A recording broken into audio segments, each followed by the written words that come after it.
Up the inside of Coates. Barker gets too heavily involved. And that's Whitehead and Coates.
Good evening, one and all, and welcome to the Power Max Super Touring Championship, proudly powered by the VRRC. My name is Jack Oliphant. I'm joined alongside me, as ever, by the effervescent Dave Marshall. Dave, how the devil are you? Yeah, doing rather well, Jack. I'm looking forward to tonight's round at Snetterton. Yeah, exactly. Snetterton is the location. As you can see, it is the third location on the Super Touring Car Championship. We're off onto Alton, Silverstone and Brands Hatch, so the tracks don't exactly get a lot worse from here on out, do they? It's absolutely brilliant. We're past Donington and we're past Thruxton, and they did provide some awesome action and a runaway championship leader as well. But we'll get to that in a second. Prizes on offer? Well, we have two driver classes to start with, haven't we, Dave? A gold and a silver, but they have equal prizes going to them. Yeah, they do indeed. And you know what? It is so close at the moment between the standards. Brennan's got a little bit of a head start in gold class, but silver truly is anything to play for at the moment. And also got a few new drivers creeped into the silver class, as well as a few drivers in the gold class dropped out there as well. So it's all just mixing the championship up a little bit more. And I tell you what, it's providing great action. It is indeed. So as you can see from the last round, which was, of course, at Thruxton, Tom Dadswell came away with the most amount of points. Jordan Brennan with second the most amount of points. That's why maybe the championship's a little bit closer than I was actually anticipating. Mark Fletcher, Mark Fletcher, which is Tom Dadswell, Altitude eSports teammate, came home in third. The driver of the round actually was Paul Zanettacci in the silver category. So far, Dave, we've had two silver cars, Carl Felvers and Paul Zanettacci taking driver of the round. If we're talking about silver, though, then we mentioned Paul Zanettacci already. Well, he took the most amount of points from Thruxton, and he drove it superbly as well, mixing it with the golds. Fully deserved the driver of the round. Carl Felvers was in second place, keeping him honest as always, with Nicky Taylor holding on in third with his ever-present elbows-out attitude to racing, shall we say. And, yeah, he's definitely one of them drivers that he's not afraid to get his elbows into it, and never afraid to try and get through the pack as quickly as he can. So always a driver, plenty of action to watch. I was going to say like Plato, but that's sometimes got bad meanings around it. But the way Plato gets through a pack, Nicky's easy to watch. Nah, I wouldn't insult Nicky in that vein. Don't paint him with that brush. An old Plato. Yeah, exactly. There we go. Anyway, we can talk about the championship, can't we? Probably a little bit more appropriate. Jordan Brennan leading the way in the gold championship, but Mark Fletcher really not that far behind. 69 points for Fletcher, 73 for Jordan Brennan. So only 4 points in at the top. Dadswell with 61 points. If I'm just reading this correctly, it's gone a bit pixelated on my screen, but I think Scott Bugner in fourth with 53. A little bit further away. He still probably can't quite count him out though, but with 20 points of difference between himself and Jordan Brennan, a bit of a big gap. If you're looking at the silver category, then Carl Felvers and Paul Zanettacci. Dave, that is going to go down to the wire. We're talking Hamilton, Verstappen levels of closeness there, aren't we? Yeah, and you know what? It's separated by 1 point, but exactly what you said. 1 week it's been Carl come out on top, the next week it's been Paul Zanettacci. It's even been that between race 1 and race 2. So honestly, really cannot call that first to second. Nicky Taylor, I feel, is just starting to get a grips with this car a little bit more now. Regan is also looking a little bit more on the pace, so I think they're going to start to put a little bit more pressure on Scott Thorne and might see that gap to the first two drivers close a little bit more, and really could be a good battle towards the end of the season. Yeah, looking forward to it. But first of all, Dave, we've got to focus on Snetterton, and I believe you've taken us for a lovely Sunday drive around the Snetterton circuit in your BMW. So let's take a look at it.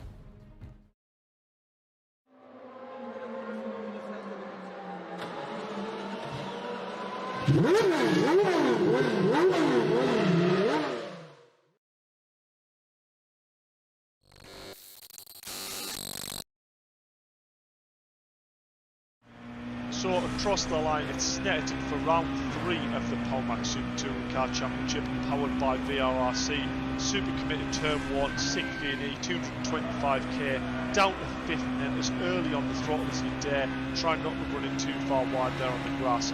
Braking late down to 2nd gear, waiting for that nose just to tuck in before we start to build that boost and getting on the power. Now towards Palmer's off-camber corner, really quite difficult. You can see the back end is just starting to try and break away from us in entry, but not to worry with that right foot. Just give it a little bit of power and it'll soon straighten itself up. You've got to always watch out down Anglesteady in a race. Often a point for them late lunges up the inside, but 2nd gear lit it up a little bit, just getting on the curve, but not to worry too much. Into Hamilton, 4th gear, taking a little bit of curb on entry and exit. Got to be careful on the exit there though, not to run it too far wide. Into Oggies, trying to hold a tighter line than you'd expect. It's very easy to lose a few tenths there just by holding too tight of a line. And then short shift into 4th gear, trying to get the best run onto this straight as we can. So we caught a little bit of curve there, but kept it relatively straight as we rejoined, so we didn't lose too much time there. The run onto that straight is absolutely crucial in a race because it leaves you vulnerable going into Brundle under this bridge.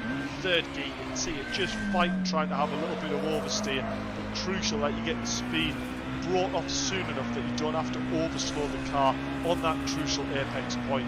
Flat through Bommel and then into Coram. So we're just going to run it all the way out mid-corner so we can straighten back up under the brake and down to 3rd, down to 2nd, and then trying to get that apex in Murray's, the left-hander, and get the best run onto the centre straight as possible. Make sure you tune in for 7:15 on VRRC's Facebook and YouTube page on Tuesday night.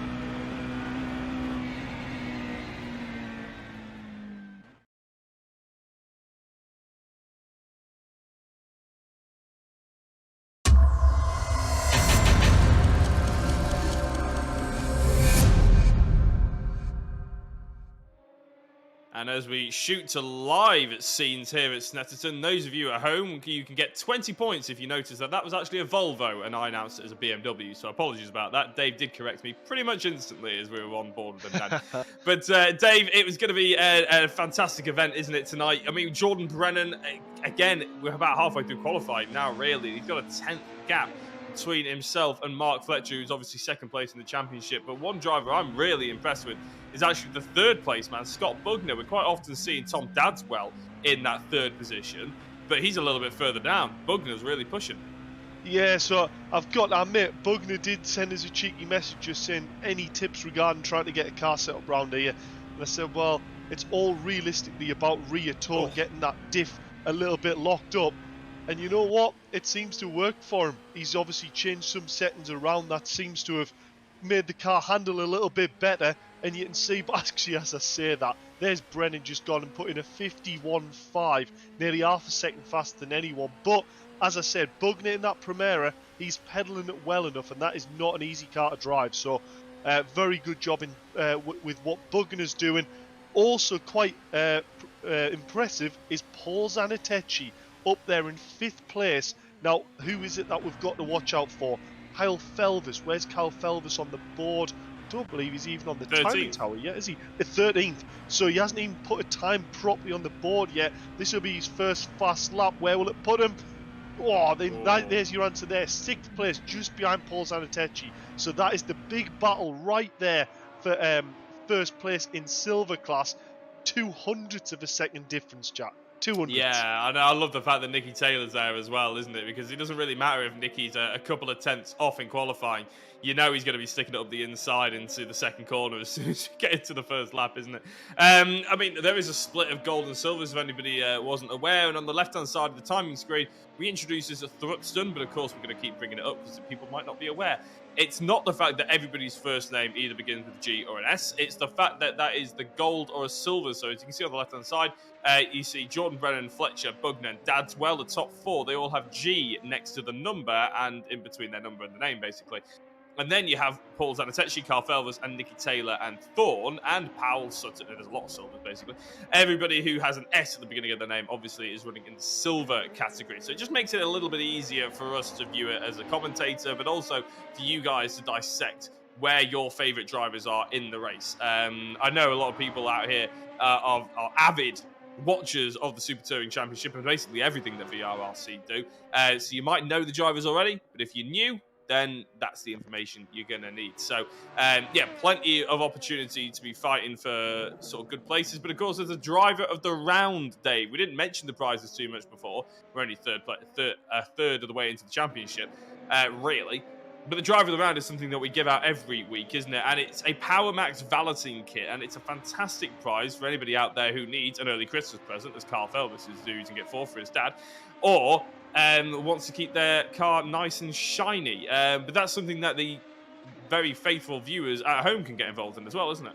Yeah, it is indeed. To be fair, we really like a little bit more of that for you to get involved and just post it, because we are there and it's very easy to go and pick a driver that is shown on the results or picking a good solid top time. But realistically, we want to be giving this to sort of the people who's done an impressive drive but not necessarily outright the fastest driver. So sometimes it's not the easiest to spot them drives as we are commentating. So if you spot something on stream that you go, you know what, Dave, we think that needs a little bit of a reward, or that was good driving there, feel free to post it. We're all for that.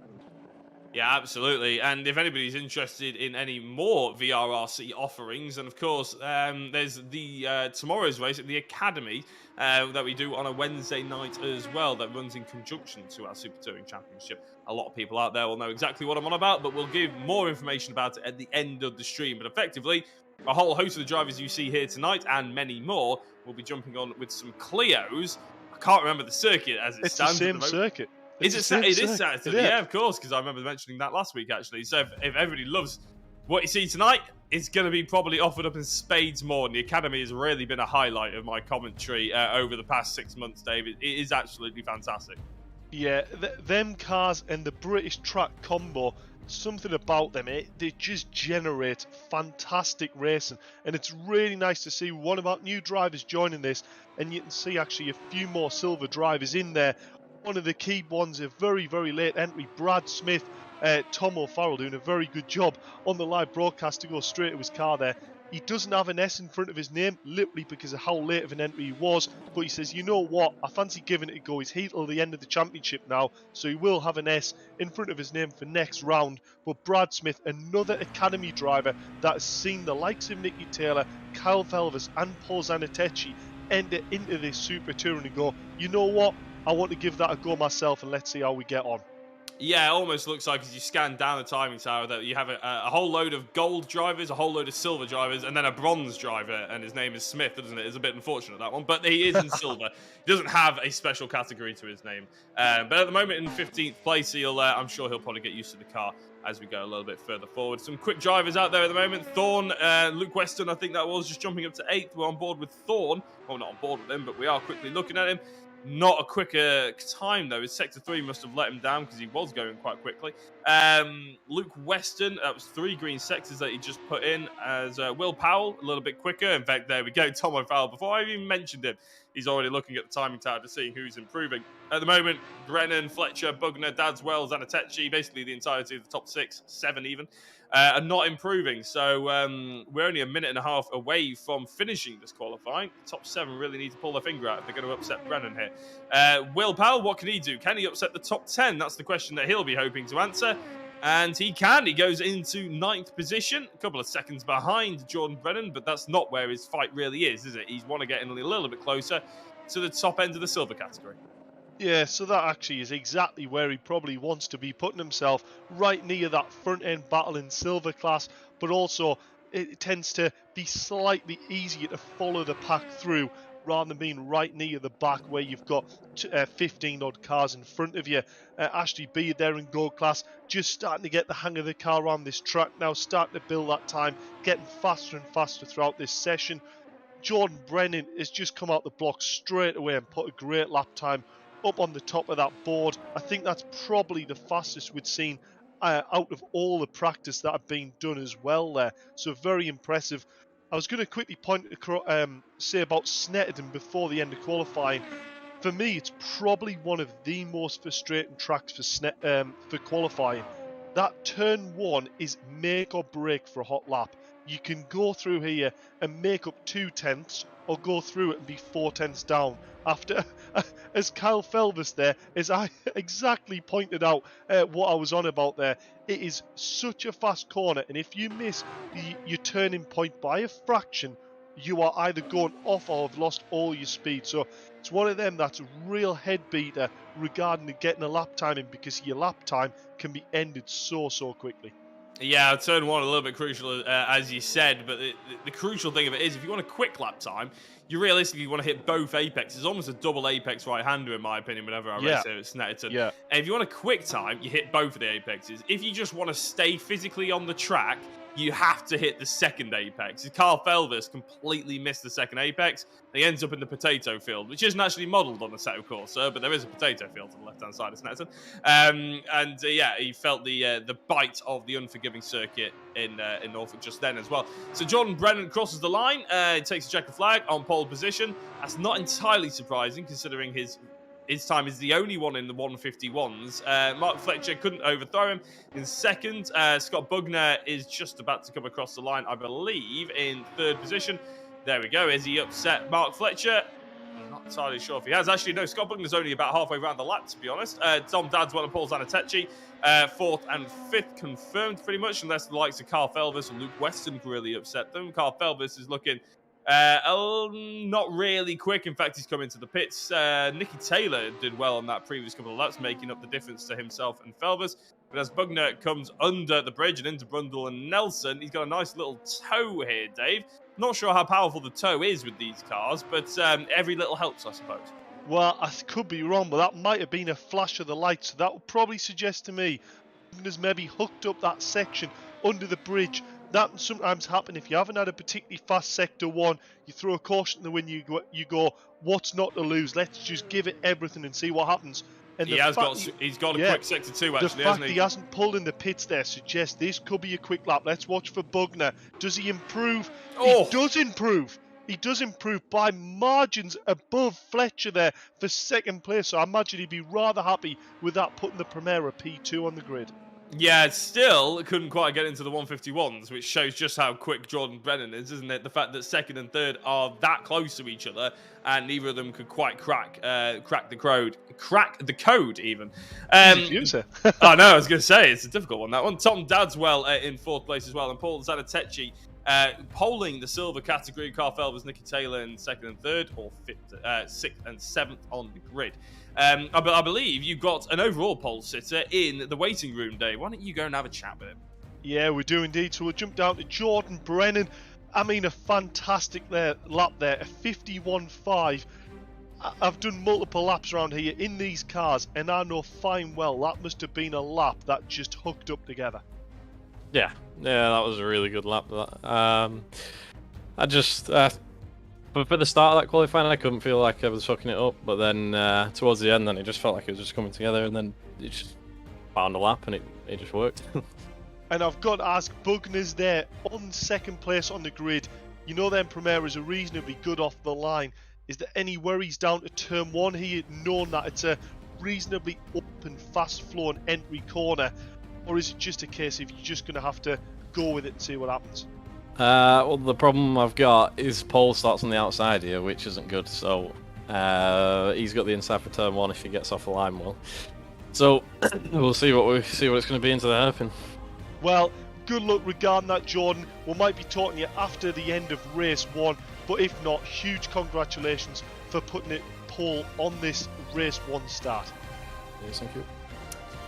And that was Dave Marshall chatting to our pole sitter, who I'm sure will be hoping for a clean race, and maybe we can have a chat to him with some slightly cleaner language there. Dave, apologies out there for anybody who was listening and maybe caught a little bit of what maybe he shouldn't have said, but hopefully you're not too insulted by it, and hopefully you hang on to the broadcast regardless. So we've got a quick advert coming for you next, but after that, it's about 30 seconds long, we'll be going into the grid for race 1 of the evening. At SmartFi, we do things differently. It starts with our 100% buyback guarantee. When you buy SmartFi token on the Smart Portal and hold it for a year or more, we'll buy back your token at the price you paid for any reason under the sun. You can borrow cash with our collateralized crypto loans or earn up to 13% interest on your holdings. SmartFi unleashes the true potential of cryptocurrencies, and there are so many reasons now more than ever to get involved. Join us today at smartfi.com. Grow your wealth and secure your future with simple, smart, and safe finance. Oh, shit. And welcome back, and we've only got about 2 minutes until we get into the first race of the evening. Very quickly, Dave, we should probably run down what the format is in case anybody out there is new to the VRRC broadcast. Well, but essentially, we've got 2 races, haven't we? Qualifying's already done. That was a 15-minute extravaganza that's just gone. We've got 2 20-minute races. Second one, full reverse grid. Yeah, so I was actually just about to say a relatively normal sort of structure to tonight's racing, but let's face it, Super Touring with the second race full reverse grid is a little bit unusual, but what action it's actually provided. Fantastic racing so far this season. Yeah, it's almost brought up some typical touring car racing, really, hasn't it? So anybody out there who is a fan of the cars that you see in front of you and the era of racing that they come from, you're probably going to see something that's relatively realistic to how the times were back then. But one driver who probably isn't going to really be in the mix of it very much is Jordan Brennan. He checked out at Thruxton, and to be honest, he was hardly on the stream for the entirety of the first race. He really did have a hold of this car, and he got to grips with it very quickly, and he's been pushing on ever since. The sort of battle that we'll probably be focusing on most of all, to be honest, is second place. Normally, it's just between the Altitude eSports boys, so you're quite confident they're not going to hit each other or race each other too hard. But with Scott Bugner in there, Dave, it adds a little bit of spice. Yeah, and you know what? This is probably where, as Fletcher and Dadswell sat there in third and fourth, if Bugner and Brennan get the breakaway and they are gone up the road, it's the likes of Paul Zanettacci where he starts to get involved. Fletcher, you know what? We don't need this battle. Like, let Paul go through. Let us just get a nice solid finish as a team, and we'll still be on the podium in class. The problem is, if they start going backwards through the grid into them silver classes, I guarantee Paul will be bringing other silver cars through with him. He will indeed, and that is the sort of thing that we love to see, though, isn't it, Dave? We love to see that sort of action, and so do the ladies and gentlemen at home, exactly. So, as the lights are starting to appear on our screen, we have a couple of seconds until they start lighting up, but the engine notes rise, and the lights are coming on. So it's about that time that in the Super Touring Championship, we're about to get racing for the first time on a Tuesday night, and a big plume of smoke tells us that we are racing. A few cars jumping into the inside. We're all trying to fight over track position, and a lot of drivers going over to the pit line as well. It's Jordan Brennan who leads the way from Scott Bugner, I believe it is. But there's a huge crash going through Ritchie's the first time, and I think a few drivers got away with it. Nicky Taylor's one of those drivers who ended up getting away with it, but Luke Weston, Scott Thorne and Kenny Press, all drivers who dropped down the field. Scott Bugner's lost out to second place from Mark Fletcher, and Carl Felvers brilliantly started. I mean, we know that Felvers has these cars hooked up off the start line, and he's up to third place as Regan and Powell ended up colliding. And in 13th and 14th, well, it's a little bit unfortunate down the field, but hopefully we see all the incidents done and dusted as the safety car has come out. So Jordan Brennan leading the way, Fletcher, Bugner, Felvers, Dadswell, Zanettacci, but Felvers is probably the highlight there, Dave. Yeah, Felvers managing to get up past Dadswell. I mean, it was hard to tell exactly what was going on there. But it looked to me like Luke Weston got an absolutely stellar start, but then ended up with a pack of about 4 cars in front of him with not really anywhere to progress forward to. And then it was just such a significant bunching into turn 1 that, 6 cars into 1 don't go. And unfortunately, I think it was about 4 cars ended up spun out. So I I think the safety car there was definitely the good call. I imagine this will be a virtual safety car. With it being a slightly longer lap, safety car will be in at the end of this lap, back to race pace. I think Bugner will probably be a bit disappointed about that. He seemed to have really quite a good start down to turn 1, so he must have lost out on the brakes going towards the hairpin there, I would have guessed. Yeah, you're absolutely right. By the way, it is a virtual safety car, which means we will be racing at the end of this lap. One of the fantastic things about sim racing is the fact that you can literally just get all the cars spawned back to the pits, and you don't have to worry about mending the Armco or having any marshals jumping out and risking their own lives. So it's although we are grateful that they do that in real life, but we spare them. And yeah, he has actually. Yeah, that was very quickly done, wasn't it? Around Corin, but two drivers that I think have really stuck with him well there, Fletcher and Bugner. They were half expecting that. Felvis has been caught napping just a touch, and that'll hurt him as they go down towards Ritchie's for the second time. There's a driver running wide, and that's Mick Sutton. He's lost the place to Beard already, and he hasn't even got to the pit lane. That's really unfortunate for him, but it will be Brennan, Fletcher, Bugner, Felvis, Dadswell, and Zanettacci who get us across the line in the top 6. Yeah, a fantastic start there by the top 3. You're right, it was almost like they all got the call that virtual safety car was ending, and then as soon as that sort of got said, they just decided to go and they all went together. So they've managed to gap Felvis a little bit there. Look at this, Nicky Taylor putting a little bit of pressure on the back of Paul Zanettacci, and that's Simon Thorpe, I believe, getting past the Brad Smith there in 11th.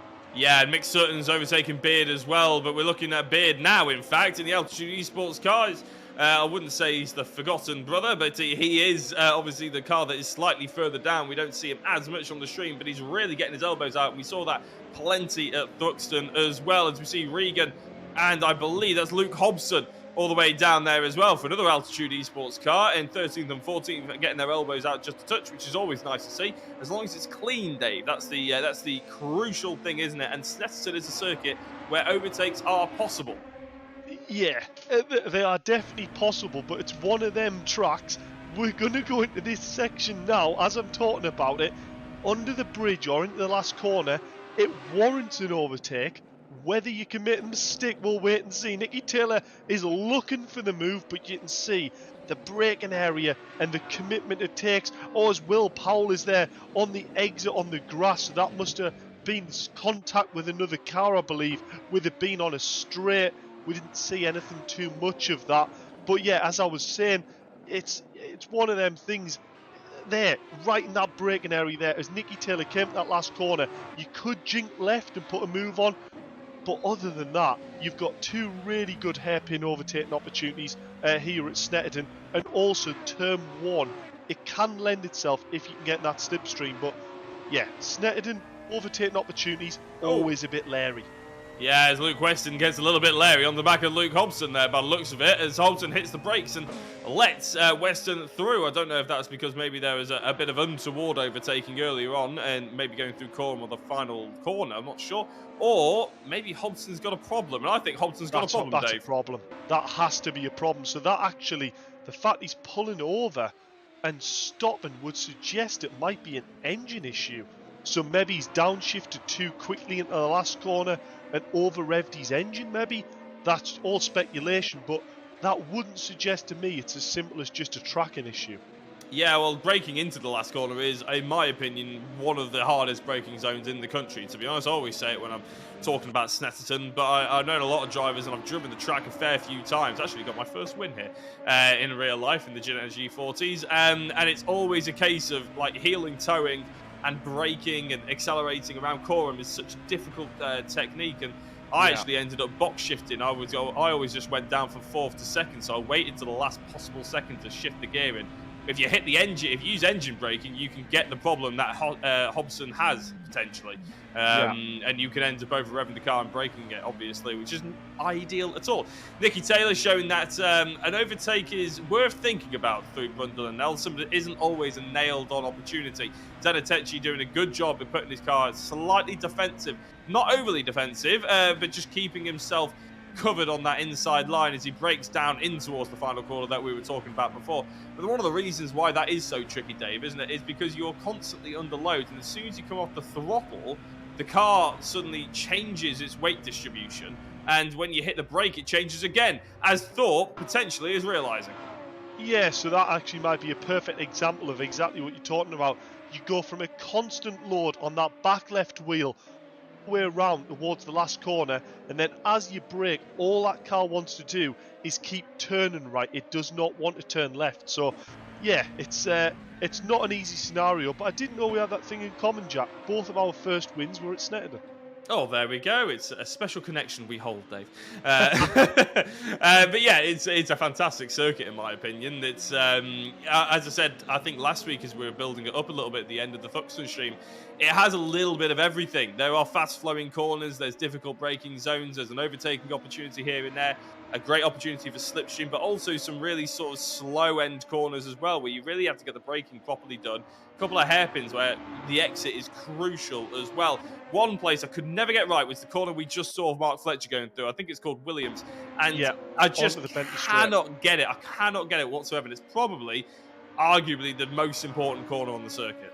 Yeah, especially if you're following another car, because it leads to a great overtaking opportunity. It's one of them where it's a slightly late apex than what you would actually think it's going to be, and you've got to be patient on the throttle, but when you do commit to it, you're absolutely flat and getting a run exactly like what Regan looks like he's done on the back of Kenny Press. Not quite close enough there, and he's actually run really quite wide under the bridge there, meaning he's going to lose a lot of apex speed on the back. Luke Weston's starting to pick his way back up. Will he manage to get onto the back of Scott Thorne in front? He's looking a little bit more controlled now, but I'd be surprised if he didn't have any damage after that massive collision at the start of race 1. Yeah, but looks of it, Dadswell has gotten past Carl Felvis, and Tom O'Farrell on the broadcast has let us know that was probably that Felvis let Dadswell through. I don't think because there was anything that he owed Dadswell. I think it was just more the fact that his race isn't necessarily with Dadswell, and as long as he's keeping with the Altitude eSports driver and tries to pull ahead and keep ahead of Paul Zanettacci, and that's really where Felvis's race lies. But to be honest, I would have kept a car in between himself and his rival Zanettacci, Dave, because it means Zanettacci has got to go through Dadswell to get even a sniff at a race win, or a silver win, I should say. Yeah, but I think that's probably actually just really good sportsmanship, if I'm honest, that we're seeing from Kyle there. Maybe he saw, you know what, Dadswell isn't in my class, we shouldn't really be battling him on track when there's not really anyone significantly behind. So actually I think it's probably just good sportsmanship that he's gone, you know what, Dadswell appears to be a little bit quicker. He has started to pull out a gap now, and you can see he's actually really starting to close the gap onto the back of Bugner. So you know what, I'm going to reward Kyle there. I think that's really good driving. Yeah, well, and Dadswell, to be honest, may well be rewarded with Bugner. You may well be forgiven for thinking that we haven't got a top two. We haven't shown them on stream really at all, and it's because they've pretty much checked out. But one thing I'm quite impressed with is the fact that Fletcher has managed to go along with Brennan, Dave. And, a few drivers go really wide. Was that Smith running far too wide? And I think that's let Regan potentially in with a sniff here on these two, but both drivers overcommitting to their braking zones there in Press and Smith. Regan getting a nice line through Brundle and Nelson, but to be honest, through Bombhole and through Coram, he dropped off again. So maybe the ultimate pace isn't in Regan's car, but the other two really have to be worried about, basically overdriving the car. Yeah, this is looking like this is going to be a typical Snetterton battle. One car starts to trip over the other one, and then another 2 cars gets involved with that, and then we end up with 4 cars all battling for the same position. That's brave Kenny Press trying to go around the outside of turn 1. That is huge commitment. Phil Regan here on the brakes. Will he get a move back up the inside of Kenny Press here with the undercut? No, he just seems to struggle to get on the power there, getting a little bit wide. So the pack's going to separate out a little bit again here and actually give Brad Smith a little bit of breathing room. Yeah, and you're absolutely right, to be honest, isn't it? Because although overtaking there is opportunities out there for Snetterton overtaking.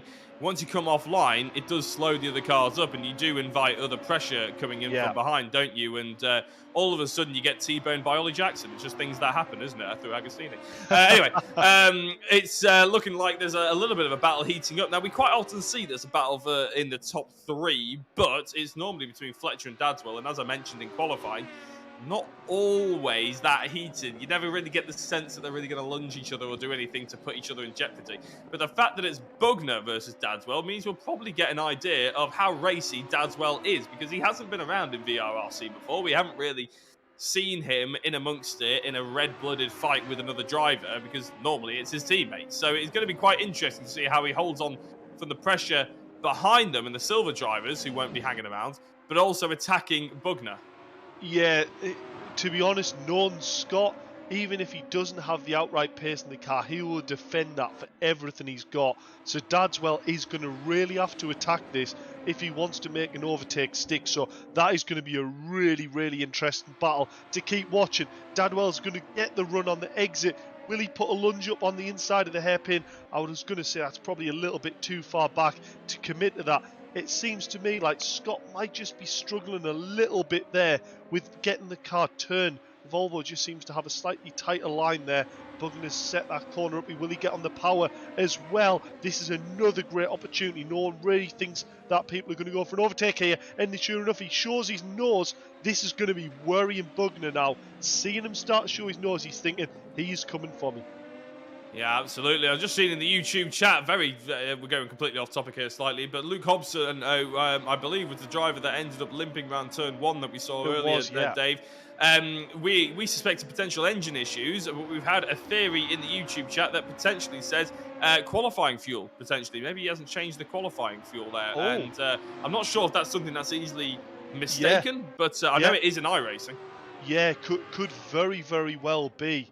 Yeah. Oh, actually, sorry, I didn't realise that this was a battle for the top 3, Dave, but it looks like that Dadswell is trying to get a run around the outside into Brundle and Nelson. I've seen it work. I've seen it go horribly wrong as well, and I think he's just about made it stick. I mean, round of applause to Scott Bugner for giving him the room on the right-hand side. It could have easily been a T-bone moment, but he's not giving up the place that easily. Through bomb hole they go. Not quite flat. Felvis is probably watching this and thinking, I don't need this. I need to keep Zanettacci behind. You guys just sort each other out. Dadswell hasn't managed to do it, but now look at that. It's a 4-way battle for 3rd position.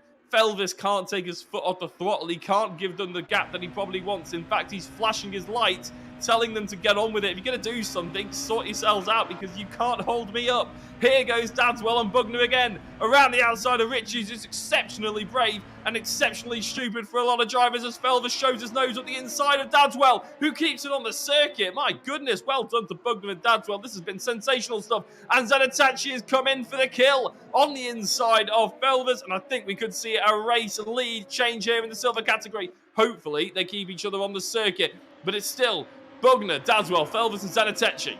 Yeah, so this is basically Felvis going, boys, I need you to get on with this, because Paul Zanettacci is going to have me. And sure enough, Paul is looking at this with every opportunity, going, you know what, if Cal's going to get slowed down, I'm going to put the lunge on and have a look myself. Well, why wouldn't you? Why wouldn't you, Dave? Because to be honest, if Zanettacci can go past Kyle, and these two don't stop fighting, Zanettacci can put a few cars in between himself and Kyle all of a sudden, and then he hasn't got a chance of getting that race lead back. The silver category is so close. It's on a knife edge, to be honest. We're only halfway through a season. Moments like this, battles like this, when you're talking about the back, not even the back of the prize, but the back of the gold, you know, it's crucial. And I've been in the 2nd tier on a race. I've been the amateur in the Ginetta G55s, catching up to the back of the pro drivers, and it is infuriating. But to be honest, we love it, because here comes Dadswell around the outside as well. And again, they're trying the same thing, and I can't believe they're still on the circuit, to be honest. That's more impressive than anything else. Dadswell looking at the inside of Bommel. This is basically a repeat. You're not watching a replay here, you're watching the live thing. It's exactly the same situation as we had before. In my opinion, Felvis is probably worth going up the inside of Dadswell, but Bugner's broken into the braking zone. He's going to run wide, though, and I think Dadswell has just about held it onto the circuit. And I tell you what, that was the sort of situation when you're leaning, thinking, how on earth did he get that on, Dave? That was unreal. Yeah, I mean, the first lap we saw it there, they did well to get through it nice and cleanly. To do it 2 laps in a row, my word, how did they manage to pull that off? I tell you what I am noticing though, Dadswell just seems to have a little bit of an edge there through turn 1. And I tell you what, Scott Bugner is going to have to watch out, as we see Luke Weston was that, I believe, having a little moment out the back section of the track. So yeah, as I said, Kyle Felvis is looking very, very racy here indeed. And he has to, actually, because Paul Zanettacci will have him if he doesn't get past. Yeah, it's a difficult one, isn't it, really, for Bugner at this point, and probably a difficult one for Felvis. He's having to compute all these things while still racing as quickly as he can. But to be fair, Zanettacci, apart from that one little lunge that he had through the first hairpin, hasn't been close enough to go through Hamilton. Bugner going wide and yet again holding Felvis up here. And just as I said that Zanettacci hadn't looked at the inside since then, he had a big look. It would have been ambitious. It would have been fairly silly, I imagine. But it's still a look. And that's enough for Felvis to feel the pressure and to keep getting a sweat on up ahead of him. Yeah, so there I did notice. I don't think Bugner got quite the exit that he needed there. The Volvo was in the slipstream here down towards the bridge. I don't think he was going to be brave enough to put a lunge on there. Bugner just seems to be losing the back of the car a little bit here. Whether he's got a bit too much temperature in the back of that car. But I tell you what, watch this. He's defending it. And all this is going to do is slow Kyle down. This is dangerous for Kyle. He's in a really quite a tricky position here. This would be really interesting to see how he gets himself out of this one. Yeah, but I can't wait to see it, to be honest, Dave. This is unreal. And Dadswell has checked out, though, and he's waved goodbye in his rear-view mirrors to the rest of this field. So it is pretty much the podium that we're used to seeing, shall we say.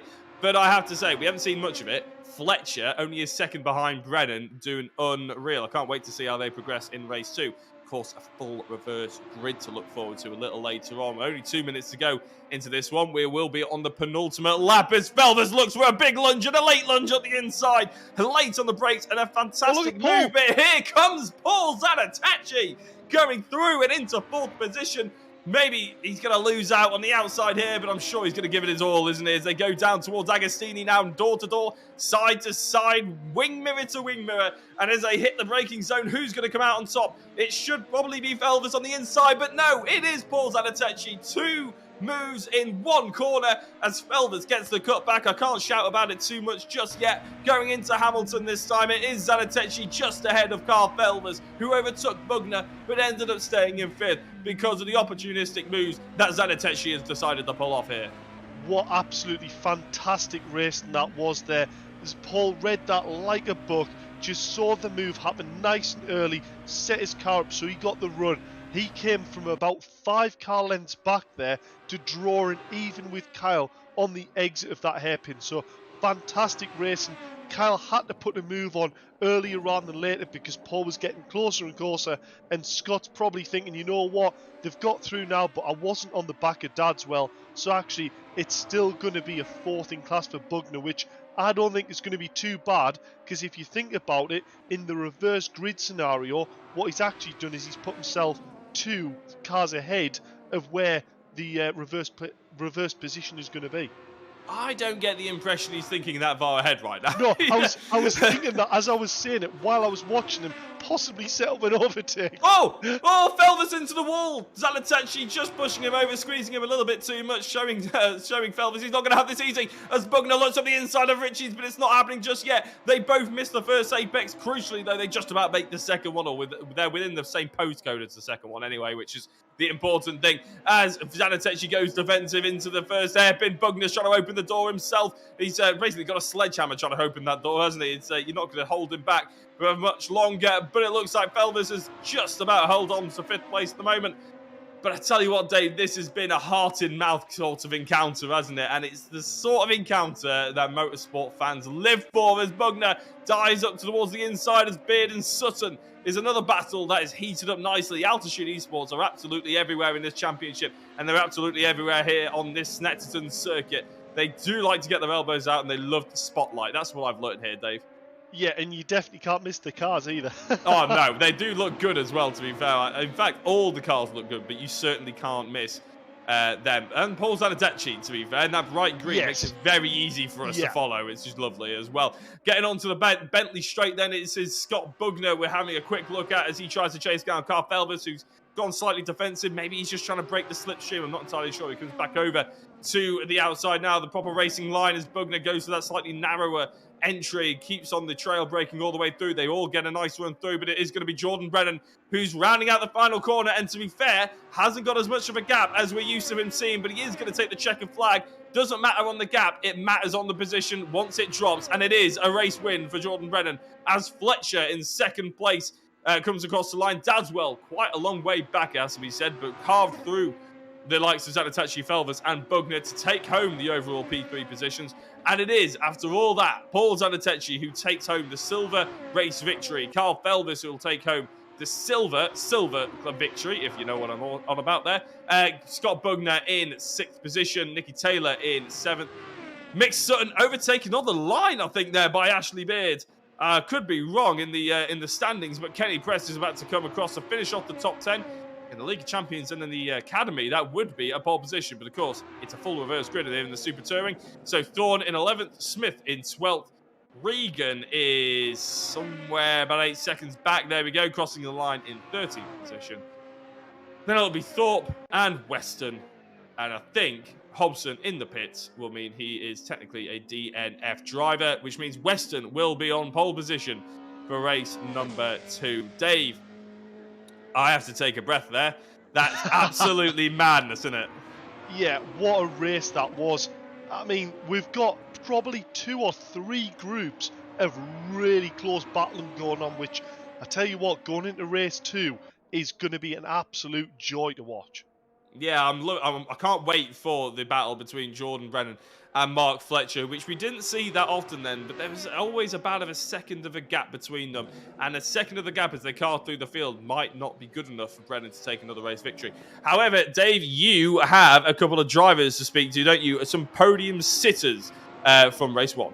We do indeed. So first of all, we will go to P4, but first in class in silver, Paul Zanettacci. What a battle that was. And I tell you what, when you saw Kyle Felvers just starting to battle with Bugner there, I take that's where you really saw your chance to probably get both of them there.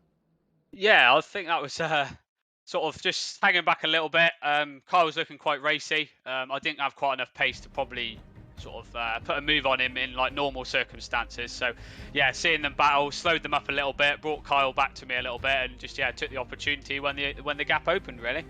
Well, fantastic racing it was, and really looking forward to seeing how you get on in race 2, Paul. Yeah, thank you. I'll move forward on our P3 finisher, Tom Dadswell. A bit of a difficult race that looked from your behalf there. The safety car, I would say, probably definitely not helping with matters, thinking you got clear of it off the start. Yeah, I didn't get a great launch, which obviously gave Felvers the run on me. Then the safety car got called, and I was too busy trying to warm up the tyres and realised everyone had left before I even got going. I think I was still in 5th gear. So, yeah, that wasn't a good restart for me, but luckily recovered as well as I think I could have done. I don't think I could have held with Mark and Jordan. The pace was just insane. Well, luckily you did manage to get past Kyle Felvers, and that made you gap Scott Bugner. That wasn't too far behind either. So huge congratulations, Tom, on taking a P3 there, and look forward to seeing what you do in race 2. Cool, thank you. I will move forward on our P2 finisher. Mark, that looks a bit better. That looks a bit more like a race that you're wanting to have with Jordan. It looks like you're almost there at the point where, you know what, Jordan's not just got this. This is a battle. Yeah, it was a little bit closer than I thought. I still think he's got a bit more pace in that car. It was just keeping me at arm's sort of width. But yeah, the car seems really good this evening. We've had a mess about with the gearing. We were up till like 12:30 last night messing about with stuff. But yeah, just got to try and carve my way through like I did at Donington a bit quicker. And yeah, hopefully, we've got a gap for when Jordan catches us.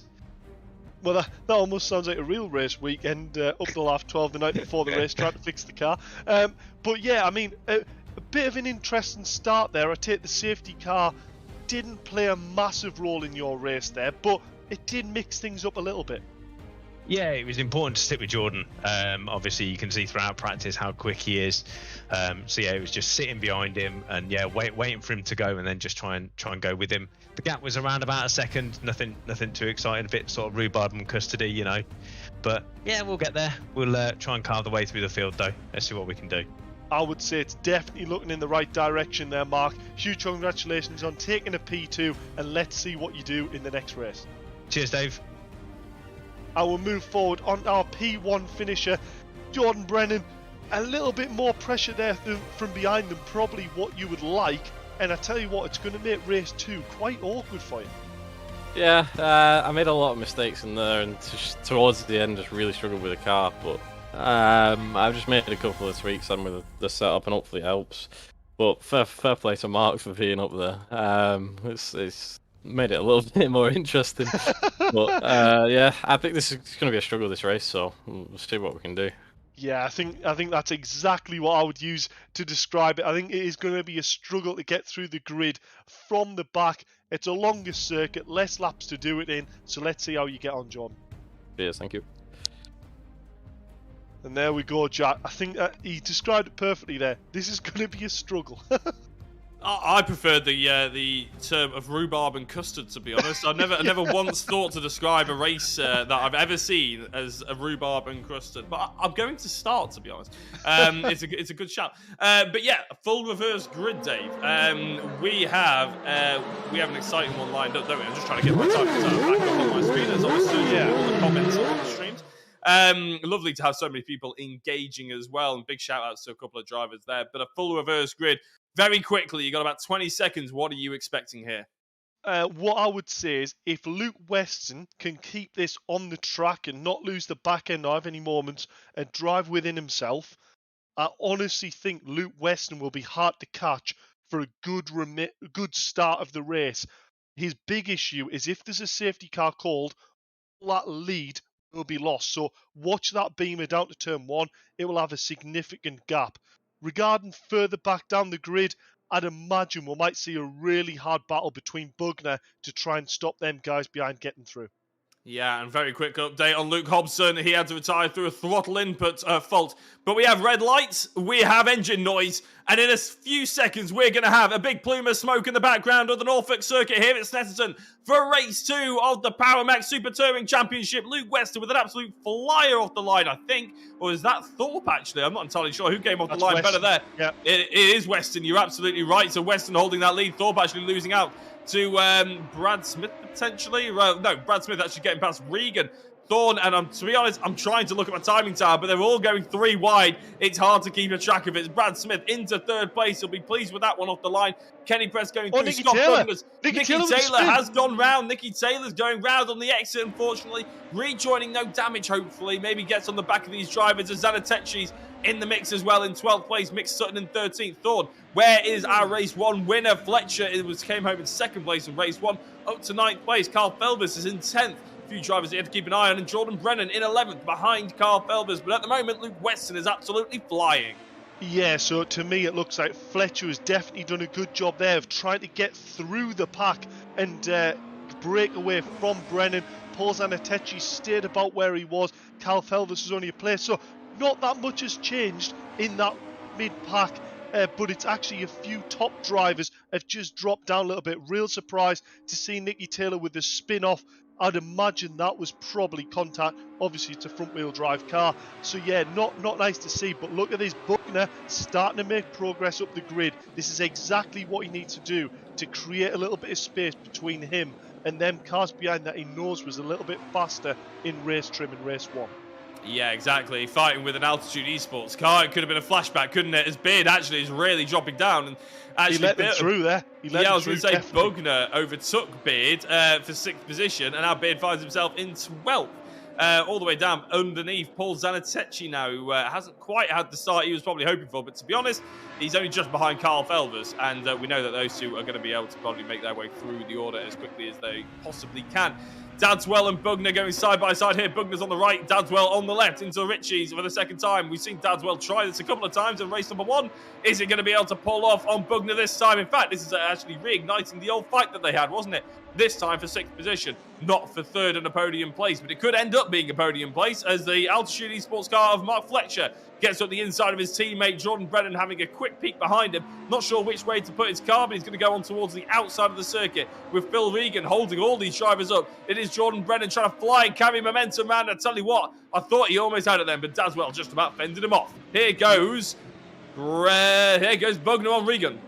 Yeah, so Bugner under quite a lot of pressure here from Regan, and I tell you what, Bugner is actually meant if Fletcher is now right behind him. So this is not good news for Bugner here, and Brennan will be looking this in front, going, you know what, if them start battling in the front, I'm going to do a similar thing to what Paul Zanettacci did in race 1. I'm going to use them to get me past.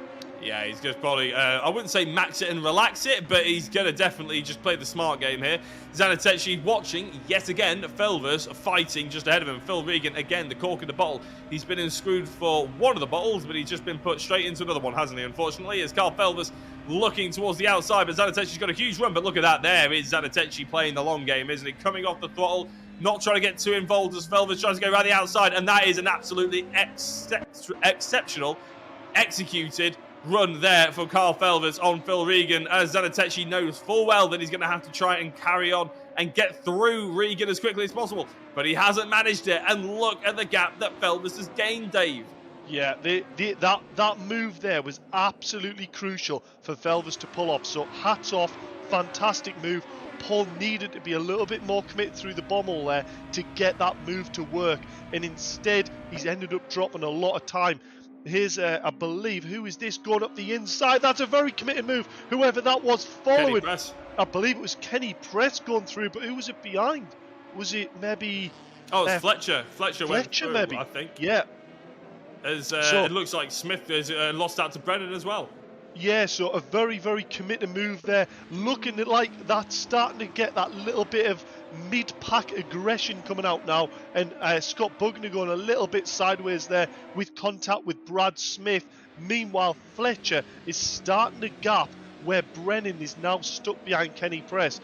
Meanwhile, up front, Luke Weston, I wouldn't say he's gapped the pack, but he's got a little bit of a breakaway gap here to Simon Thorpe in second place. And I've got to admit, this is a great drive from both Luke and Simon there in first and second place. Yeah, the gap between Luke and Simon, it sort of goes just over a second, then every so often, every other corner or so, it drops to under a second. So they're not exactly just being truly consistent, but here goes Thorne on Regan, who really has fallen down the order, unfortunately. But, I mean, sometimes, Dave, the best thing to do is, as Ashley Beard did before, sometimes just accept it's going to happen. As Press goes through on Brennan goes through on Press.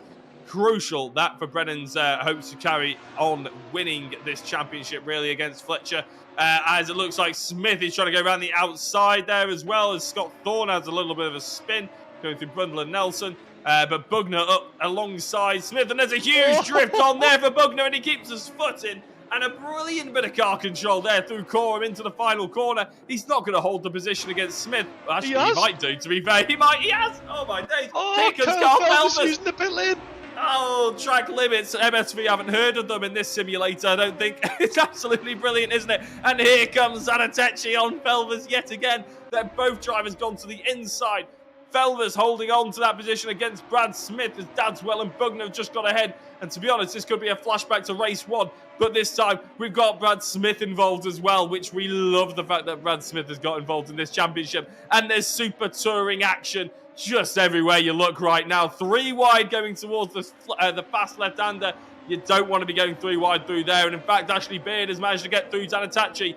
Felvers will be very pleased about that. Yeah, it would indeed. And I've just noticed Mark Fletcher now right on the back of Luke Weston there in the BMW. This is where Luke probably needs to use his head a little bit and go, you know what?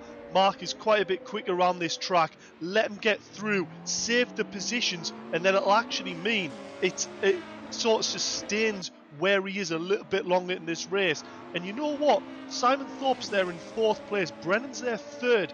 This is not out the equation that Luke Weston can finish on the podium here.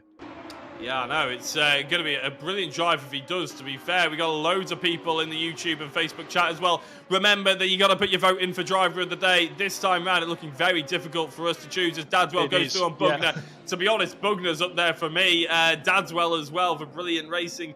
I feel like we can't really give it to Felvers and Zanettacci, but they'd be my other 2 votes right now. But I feel like we've already given it to them once. Oh, Luke Weston with the spin. Oh, Weston, no. Oh, the commentator's curse is coming to play. And who's that gone with him? Is it Kenny Press? Yeah, I believe it is. So Kenny presses off in the left-hand side. that looked to me like Luke Weston was on the exit of Bombo on the left, stopped stationary. So I tell you what that has done. Look at the pack this is going now, down towards turn 1. Absolute carnage.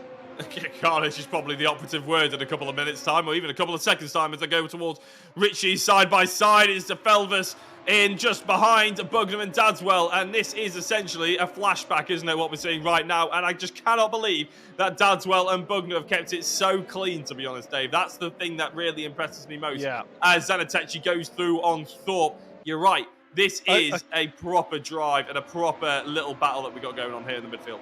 And I can't believe it's for 3rd and 4th again. Yes, you could it's almost stunning. look at this and think it's race 1. I know, and to be honest, the gap between 1st and 2nd is probably just about as big as well at the end of this.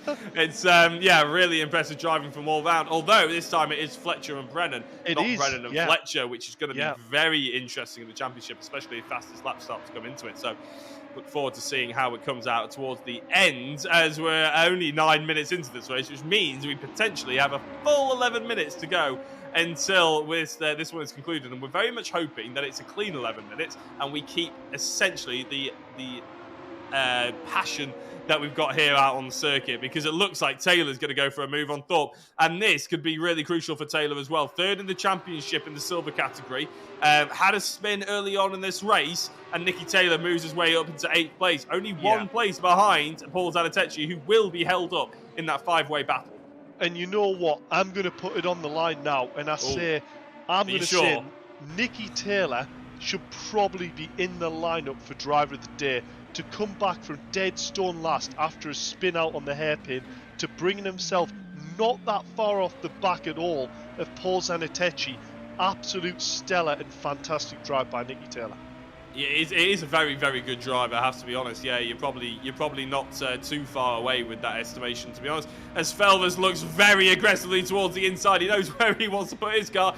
But in fact, I think there may have been a little bit of pushing, encouraging Ashley Beard to go over the Bugner to go up the inside of Dadswell, or Dadswell to go up the inside of Bugner, I should say, actually, as they go down towards the hairpin. Zanettacci runs a little bit wide with Beard as Felvers goes up the inside of Bugner, so Dadswell gets through him. So does Felvers. Bugner fallen down to 5th position yet again. And to be honest, Dave, as we see Mick Sutton facing the slightly wrong way, and Brad Smith actually, Brad Smith, that's really unfortunate on his debut in the Super Touring Championship.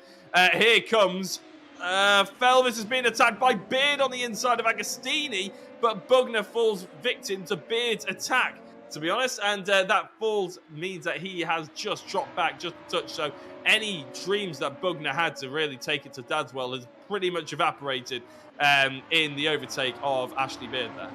It has, but you've got to remember Bugner had a really good round at Thruxton, and I tell you what, this is actually going to really tighten things up for that 3rd, 4th place in gold standards at the moment. So really good for the championship, should I say. Joanne Kirsty is put in the Facebook chat saying Carl Felvers for driver of the day because I want a valeting kit. I'm not entirely sure that's the reason why we give them away, Joanne. But we'll put in a good word. Maybe a little later in the championship, shall we say? But to be honest, one of my votes, you said Nicky Taylor, Dave. Probably one of my votes is Dadswell.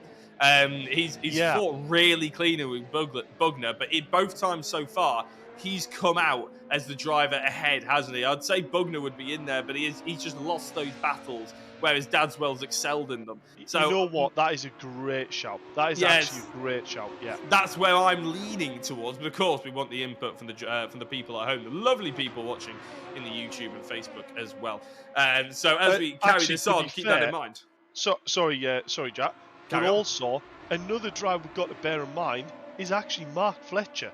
Because in the other previous 2 rounds, we've had a driver who claimed himself, we've got something to find in the car, we're not quite on pace with where Brennan is, and we've come into this round, and actually, Fletcher's got the fastest lap of the race at the moment in race 2.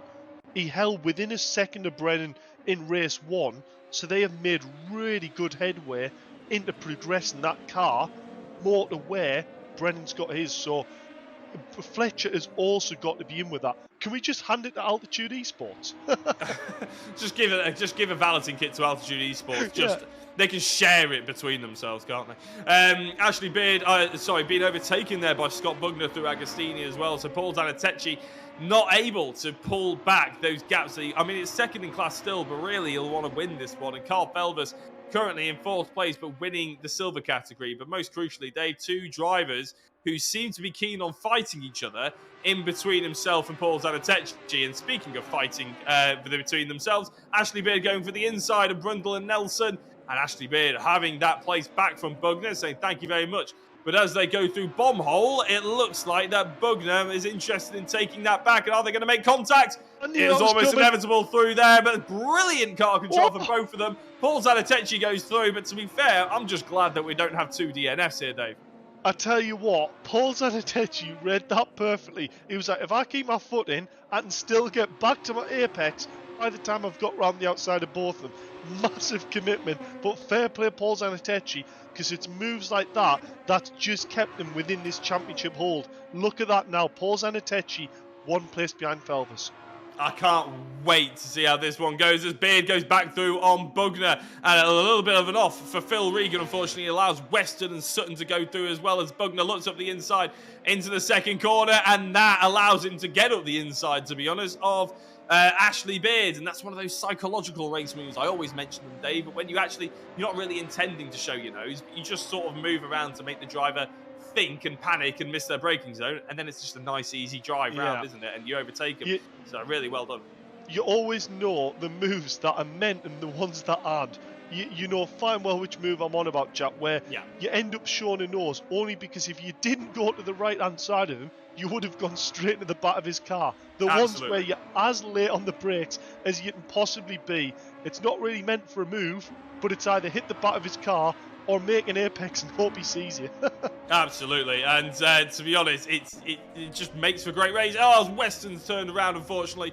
There's lots of little battles here for the top 10, isn't there? But we have to get back on board with Ashley Beard. And you know what I'm hoping, Dave?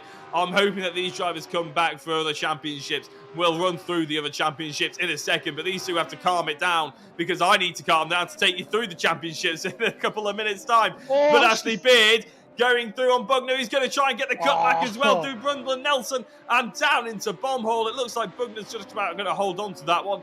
And in fact, he has, but here comes a little bit of a cutback, maybe from Beard. Not going to go up the inside of corner there, but there we go. Oh my days, Bugner with the back end out there.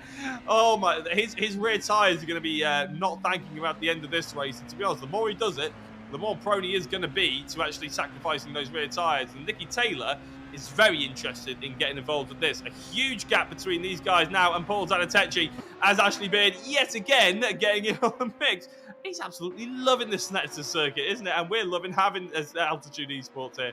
Unreal racing. Going through Ritchie's a really good run, and into the second corner. There's half a car's width, but probably not good enough for Beard to stick his nose up the inside. But you know who will stick his nose up the inside, Dave? Nicky Taylor. He will indeed. And I've got to remind myself, that Primera is front-wheel drive, isn't it? You wouldn't have thought so, the way Bugner's pedalling it on.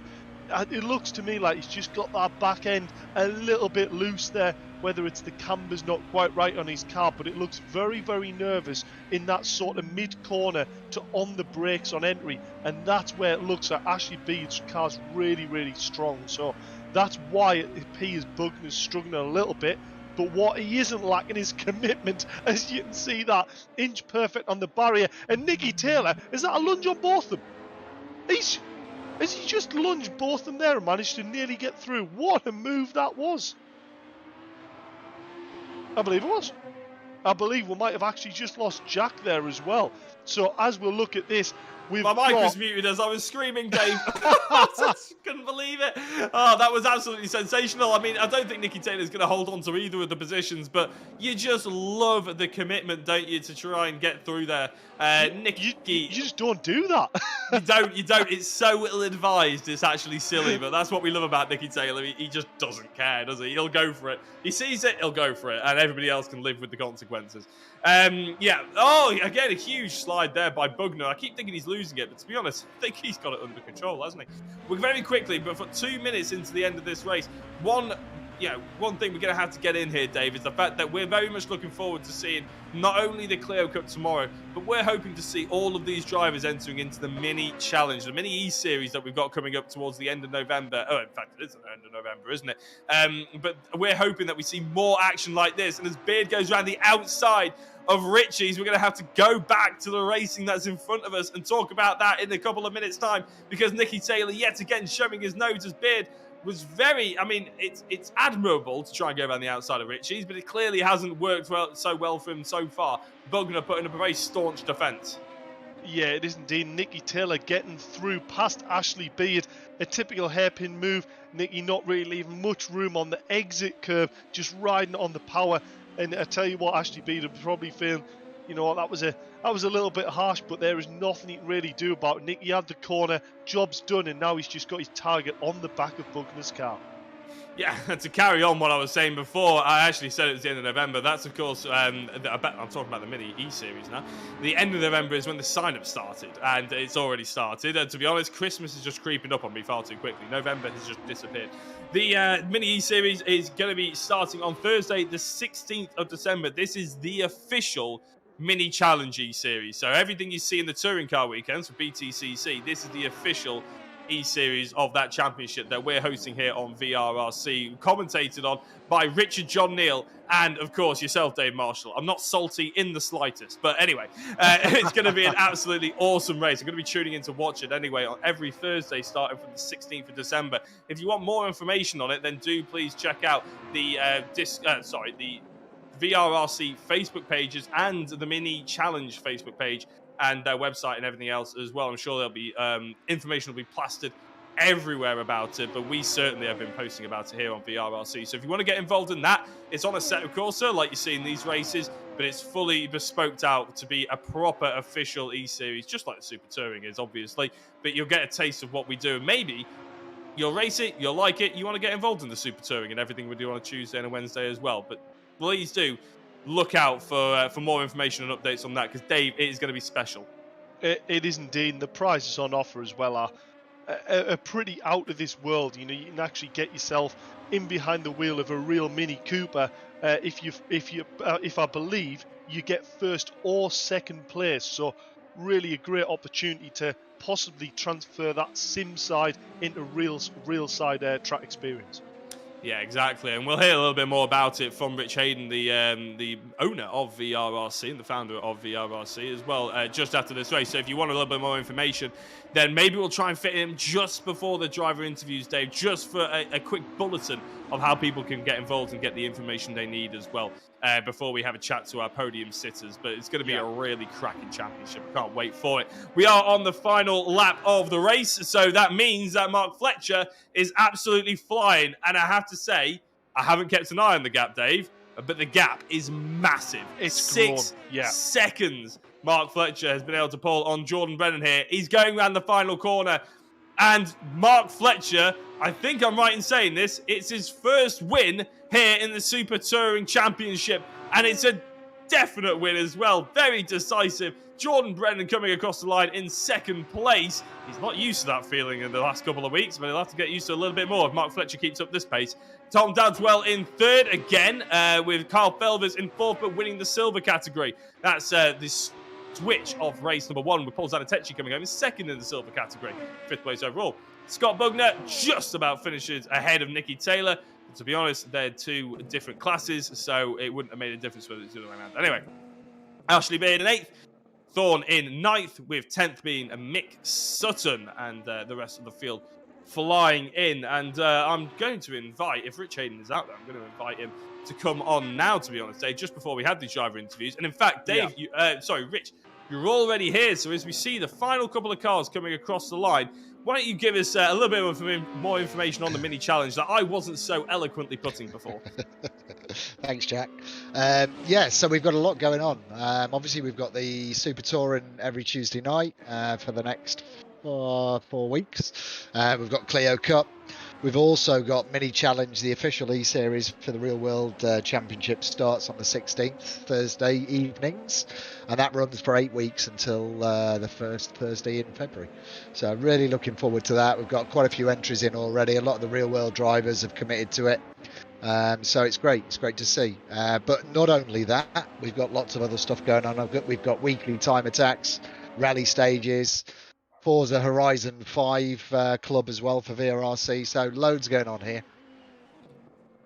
Yeah, and it all sounds absolutely amazing as well. It's very easy to get involved, isn't it? All they have to do is head over to the Facebook or the Twitter or Instagram or anything and just send a message through, and you'll probably be the one to pick it up and give all the information they need. Yeah, absolutely. So one of the things that we do on every single post we put on there is we put our Discord link on there. So if you want to get involved, click on the link, join Discord, say hello, find out, there's lots of information in there for people as well. So, but if you've got any questions, say hello to either me or Dave. Yeah, absolutely. So thank you very much there, Rich. It's obviously a lot more eloquently put than I did. You can tell that I haven't really read the script just quickly enough. But to be honest, you can blame Ashley Beard and Scott Bugner because they were providing some far too exciting racing. I was getting carried away with good myself. Racing. Yeah, it was good racing. It was absolutely awesome. Yeah, and I believe, Dave, you can actually have a chat to some of the drivers that are responsible for the Unreal Racing, and we're going to have to pick a driver of the day as well, to be honest. We'll maybe have a chat about that in the Discord while you have a chat to your drivers. Yeah, so first of all, we'll go down to our P3 finisher. Almost an exact repeat of race 1, really, but it definitely wasn't as easy getting through that pack and bringing home a P3, was it, Tom? No, not at all. That was a much more intense race than race 1. The first lap, absolute carnage. Didn't know where to go, didn't know if I was going to come out the other end or not, but managed to sneak through most of the carnage. You definitely did, and I tell you what, you were very, very close to being awarded for Driver of the Day, but unfortunately it was your teammate who stole it from you, so you can blame him. But yeah, Tom, fantastic drive there, and you know what, more of drives like that going on this season, and you're definitely in the lineup for Drive of the Day for another one of them. So keep on with it. Brilliant driving today. Great, thank you. You are my vote, Tom, just for the record. Thank you. And we'll move forward on our P2 finisher, Jordan Brennan. It didn't happen, did it? You just couldn't get them lap times down to start to close that gap to Mark, who seemed to just be edging away little bit by little bit every lap. Yeah, I may have broke the car very early on. I hit the tyre stack on the inside of Hamilton, and it just no front end and no straight line speed, so it was gone pretty much straight away. But fair play to Mark there, he drove a mega race. Nothing I could do about it. Yeah, it's a self-inflicted bit of damage. Unfortunately, ruled you out of it. But I mean, regarding the start of the race, it was as hectic on the grid as the way it looked on stream, because I'd imagine it probably was. Yeah, that was a really difficult start of the race. I just had nowhere to go. Literally everywhere you looked, there was a car there. So it was one of those where you just gotta pick and choose your way through. But yeah, Mark got through there quicker than me, so fair play to him, and he just got on with the job. Well, congratulations, Jordan, on a P2 finish, and I tell you what, it's interesting regarding the championship as well. So huge congratulations on keeping it still quite tight. Cheers, thanks. And move forward on our P1 finisher and our driver of the day, Mark Fletcher. Real progress with the car.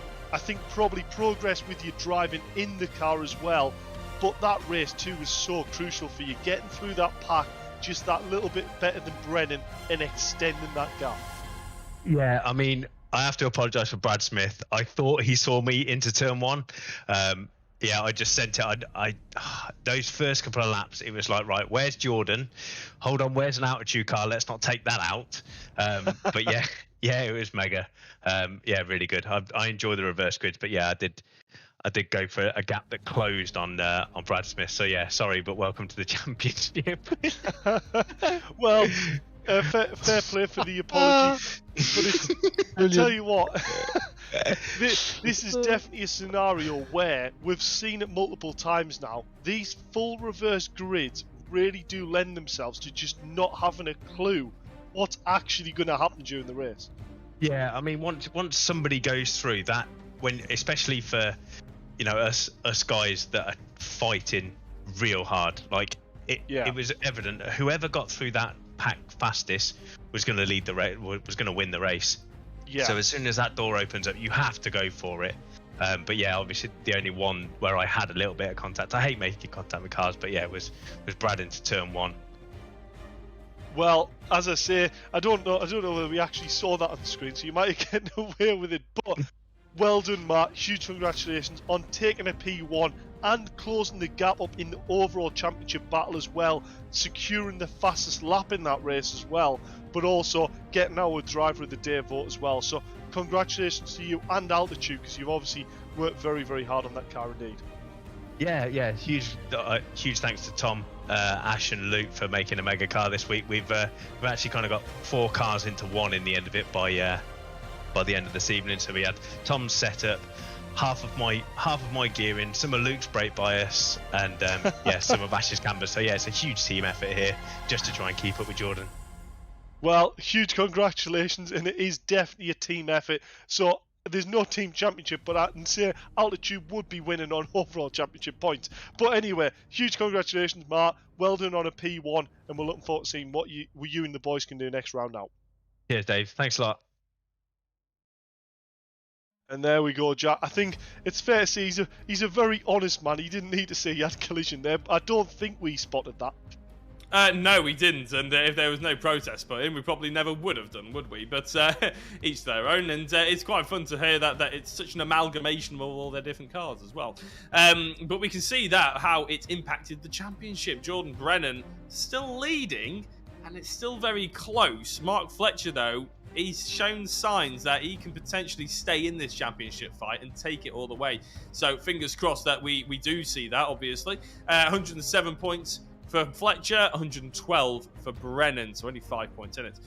Dadswell in 3rd place, 91. Yeah, slipped a little bit further down, but consistently in that 3rd position. Probably doesn't have too much to worry about from Bugner in 4th. And Ashley Beard, we've seen, very interested in getting a little bit racy. Seen him a lot tonight and drove brilliantly as well. Big shout out to him in 5th. Looking a bit further down to the silver category, and we can see that Paul Zanettacci leading, but if anything, it is actually closer in the silver category than it is in the gold. So that fact hasn't changed, even though we're halfway through this championship now. Only 2 points in it and halfway through a championship. That is astonishingly close. Thorne in 3rd place, a fair way off, a good 30 points behind Carl Felvers, but still that 3rd place is wide open because Nicky Taylor was in 3rd place and actually has dropped down for an unfortunate evening for him. So Thorne has done really well to catch up to that 3rd place now. So Taylor in 4th, Regan rounding out the top 5, Weston in 6th, and then you can see the rest of the drivers down there as well. If you're wondering why on earth there's a few drivers on a really low point, the likes of Smith in the gold category in 9th place on 0, and the likes of Thorpe all the way down, I think he has 12 points, and Brad Smith obviously joining the championship, potentially because they had to change cars, unfortunately, so they had to basically restart the championship and drop their points all the way down to 0. So that is the story behind them. But the story of the championship, hopefully, Dave, that it is going to be a bit of an epic one. I think it is definitely shaping up to be an epic one. We couldn't have really hoped, nearly halfway through the championship now, we couldn't have really hoped for any closer of a championship between gold and silver. Both incredibly tight, incredibly close, and drivers that are so evenly matched as well. Really impressive to see. Absolutely. So we have a very quick look towards next week and potentially the weeks to come as well. Alton Park on the 30th of November. That is next week, of course. With 7th of December, that is Silverstone National. Then we got the Brands Hatch GP being the finale for obviously the touring cars in real life, and we've taken that on to the finale of the super touring cars here on the sim as well on the 14th of December, just in time for Christmas. For anybody out there looking for extra Power Max balloting kits, they need to up their game and manage and hope that they get a hold of one before Christmas. So all to play for, Dave, and of course we've got the Clio Cup, as Toro Fowl brings it up. It's almost as if we've done this before, isn't it? We're of course at the Snetterton 300 tomorrow. There's only 2 weeks left. Can you imagine? Thruxton the week after that, and Cadwell Park, which will really suit these Clios down to the ground, won't they, Dave? But to be honest, wherever they've gone, they've suited the circuit down to the ground. They have indeed, and I cannot wait until we run another championship in these cars with about 25 cars on the grid with drivers of all different standards, because I tell you what, the race that's providing that in the academy alone, it is just a good recipe. Yeah, that's a hint to the poke to Rich, who's still in the Discord. Isn't it? I can't wait to see that one materialise a little bit later on, maybe in the year. But yeah, either way, I'm sure we can sort something out. I'm sure we can. Mainly because Dave wants to race in it, I imagine. I think so, yeah. Anyway, it's probably about that time that we sign things off, Dave, isn't it? It is indeed, and what racing it's been. And I tell you what, going forward, the likes of Silverstone National, these cars, it was such close racing around Snetterton on a track where there's going to be less corners.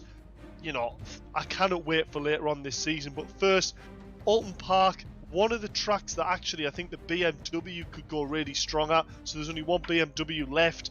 Out of them hairpins, there isn't a front wheel drive car that'll touch it. So that's going to be really interesting to see. Other than that, will Brennan manage to restate his dominance? We'll wait and see. It's going to be difficult. We will. And so a big thank you to everybody who's tuned in, whether you've liked, subscribed, commented, or shared the streams or anything like that. We wish you all the best for the rest of your evening.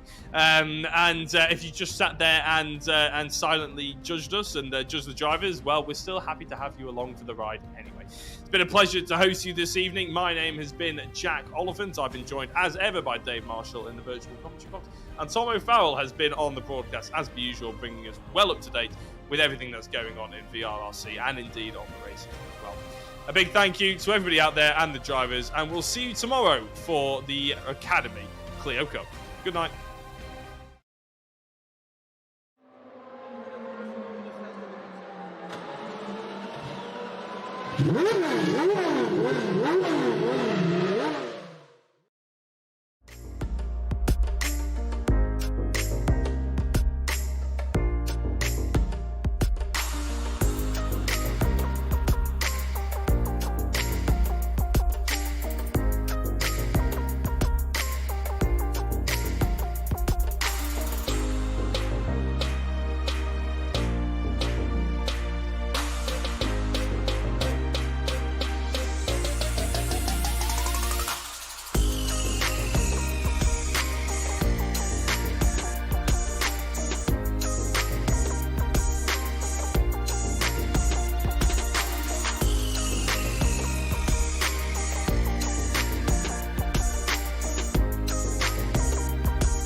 Between the two of them, the inside of Coates, Parker gets too heavily involved, and that's Whitehead and Coates.